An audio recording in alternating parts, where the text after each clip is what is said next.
Hello friends, school விட்டு வர உங்கள் குழந்தைகளுக்கு ஈவினிங் ஸ்நாக்ஸ்க்காக தட்டு வடை செட் எப்படி பண்ணலான்னு பார்க்கலாம். ஒரு வடை சட்டியில் 2 டீஸ்பூன் தேங்காய், ஒரு 15 சின்ன வெங்காயம், 4 வெள்ளைப்பூண்டு, 1 இன்ச்சுக்கு இஞ்சி, 2 வரமிளகா போட்டு வதக்கிக்கலாங்க. இது நம்ம க்ரீன் சட்னி செய்கிறதுக்கு இப்போ நம்ம வதக்கிக்கலாம். கொஞ்சம் பெருசாகவே புளி போட்டுக்கலாங்க. 2 சொல புளி போட்டுக்கலாம். அதுக்கப்புறம் மல்லி, புதினா, கொஞ்சமாக ஒரு கொத்து கருவேப்பிலை, 3மே சேர்ந்து நல்லா ஒரு கைப்பிடி நிறச்சி போட்டுக்கலாங்க. போட்டுட்டு அதையும் நல்லா வதக்கிக்கலாம்.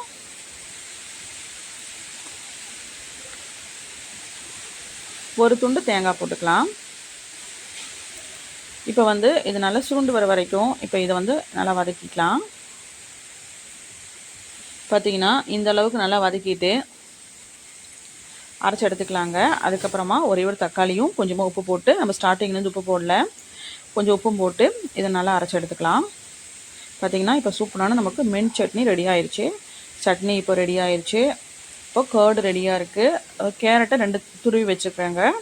அதுக்கப்புறமா பெரிய வெங்காயமும் கொத்தமல்லி இலையும் நான் கட் பண்ணி வச்சுக்கிறேன். இப்போ ஒரு தட்டு வடை எடுத்துக்கலாங்க. அதுக்கு மேலே கேர்டு தயிர் அப்ளை பண்ணிக்கலாம். அதுக்கு மேலே க்ரீன் சட்னியை நம்ம அப்ளை பண்ணிக்கலாம். அதுக்கப்புறமா துருவன கேரட் இருக்குது பார்த்தீங்களா, அதையும் நம்ம போட்டுக்கலாம். கொஞ்சமாக இது மேலே வச்சுக்கலாம்.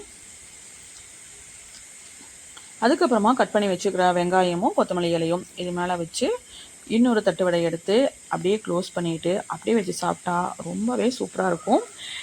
அவ்வளோ அருமையாக இருக்குங்க. மறக்காமல் இதே மாதிரி எல்லாத்தையும் பண்ணிவிட்டு உங்கள் ஸ்கூல் விட்டு வர உங்கள் குழந்தைகளுக்கு இதே மாதிரி செஞ்சு கொடுங்க. ஒரு ஹெல்த்தியான ஸ்நாக்ஸும் கூட தான். வீடியோ பிடிச்சி லைக் பண்ணுங்கள், ஷேர் பண்ணுங்கள், மறக்காமல் ஃபாலோ பண்ணிவிட்டு சப்ஸ்கிரைப் பண்ணிக்கோங்க. தேங்க்ஸ் ஃபார் வாட்சிங்.